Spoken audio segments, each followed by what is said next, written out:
লোকসভা ভোটের আগেই রাজ্যের মুখ্যমন্ত্রী মহিলাদের লক্ষ্মীর ভান্ডার 500 টাকা থেকে বেড়ে 1000 টাকা করে দিয়েছেন। খানাকুলে মহিলাদের সেই লক্ষ্মীর ভান্ডারের টাকা কারচুপি করে নিজেদের অ্যাকাউন্টে ঢুকিয়ে নেওয়ার অভিযোগ বুধবার বিজেপি নেতা অশোক দাস সহ গোপাল সনাতন জানাকে গ্রেপ্তার করেছে খানাকুল থানার পুলিশ। জানা গেছে, বিজেপি বুথ সভাপতি অশোক কুমার দাসের ছেলে শ্রীকান্ত দাস খানাকুল 2 নম্বর ব্লকের বিডিও অফিসের ডাটা এন্ট্রির অফিসের পদে কাজ করতেন। তার বিরুদ্ধে অভিযোগ, তিনি আইডি হ্যাক করে লক্ষ্মীর ভান্ডারের টাকা লেনদেনে কারচুপি করেন। খানাকুলের মহিলাদের লক্ষ্মীর ভান্ডারের টাকা ময়নাখালা এলাকার পুরুষদের অ্যাকাউন্টে ঢুকিয়েছেন। বিষয়টি জানাজানি হতেই ময়নাখানা ব্লক খানাকুল ব্লক প্রশাসনকে অবগত করেন। তারপরে বিডিওর পক্ষ থেকে অভিযোগ দায়ের করা হয়। খানাকুল থানার 3 জনকে গ্রেপ্তার করে মহকুমা আদালতে তোলে। এতদিনে অভিযোগ উঠত তৃণমূল নেতাদের বিরুদ্ধে চাকরি চুরি, বিভিন্ন প্রকল্পের টাকা চুরির কথা। বিজেপি নেতারা বলতেন, এই ঘটনার পর তৃণমূল নেতাদের হাতে বিজেপির বিরুদ্ধে প্রচারের সুযোগ করে দিয়েছে। কি বলছেন তৃণমূল নেতা সহ অভিযুক্ত, শুনুন আপনিও। আপনারা দেখছেন খবর আরামবাগ, যে কথা কেউ বলে না, আপনার পাশে, আপনার সাথে।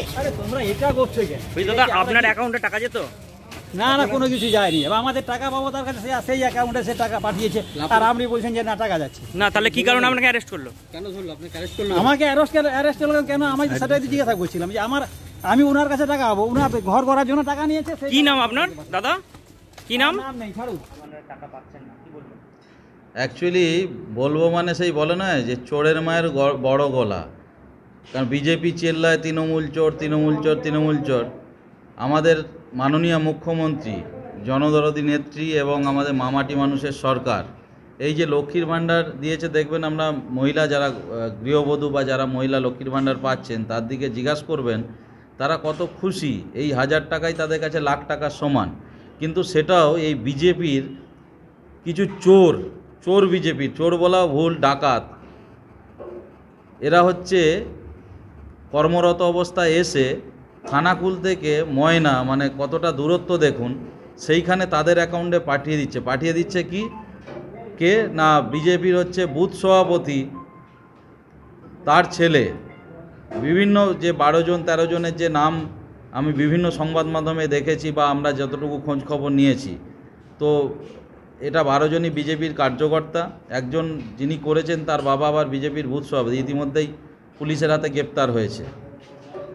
এখন এটাও তদন্ত করা প্রয়োজন যে খানাকুলের বর্তমানে পঞ্চায়েত সমিতি বিজেপির দখলে, তো এরাও ভাগ পেয়েছে নাকি এই পয়সা থেকে। দীর্ঘ 11 মাস কি 8 মাস 9 মাস এই টাকা ওরা পাচ্ছে।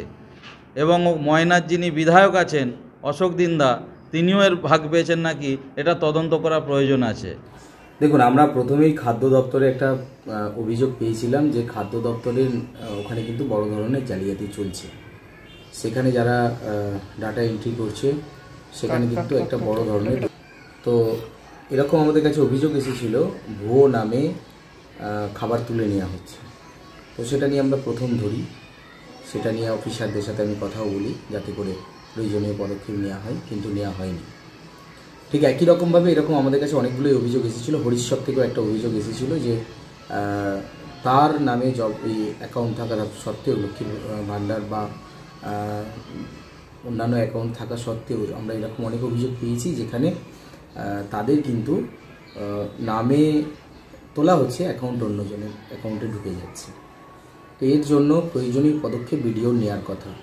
আপনারা দেখেছেন বারবার আমরা পঞ্চায়েত সমিতিতে আন্দোলন করছি, কারণ হচ্ছে স্বচ্ছতা আনার জন্য, সর্বক্ষেত্রে স্বচ্ছতা আনার জন্য বারবার বিডিওকে আমরা বলেছি, কিন্তু বিডিওর পক্ষ থেকে একদম নিশ্চুপ থাকা হয়েছে। আমরা যখন বিভিন্ন ধরনের কথাগুলো বলছি যে এখানে এই ধরনের অভিযোগ আসছে, এই ভালোভাবে কাজ করতে হবে, সেই ধরনের করা হয়নি। আমাদের পঞ্চায়েত সমিতি বিরোধী পঞ্চায়েত সমিতি বলে বিরোধী পঞ্চায়েত সমিতিকে শুধু বিরোধী হিসাবেই রাখা হয়েছে, যেন এরকম মনে হচ্ছে। কোথাও কাজ করার ক্ষেত্রে যেন স্বাধীনতা নেই। সব কিছু বিডিওর কাছে যখন বলা হয়, বিডিও বলেন যে এটা তো আমার বিষয়, আমি দেখে নেব।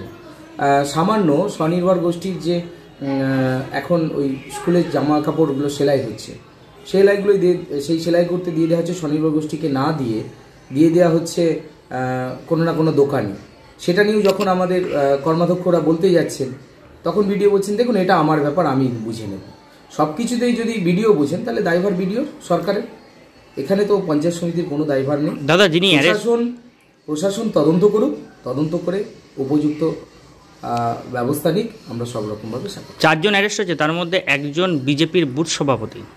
দেখুন, কোথা দিয়ে কি হয়েছে না হয়েছে এটা তো আমরা বলতে পারবো না। যারা দুর্নীতির সাথে যুক্ত তারা যদি প্রমাণিত হয় শাস্তি পাক, তাতে আমরা সব রকমভাবে সহযোগিতা রাখবো। তৃণমূল বলছে যে এই যে দুর্নীতি হয়েছে আপনাদের পঞ্চায়েত সমিতি থেকে হয়েছে, এর যে দুর্নীতির টাকার ভাগ আপনার কাছেও আসে।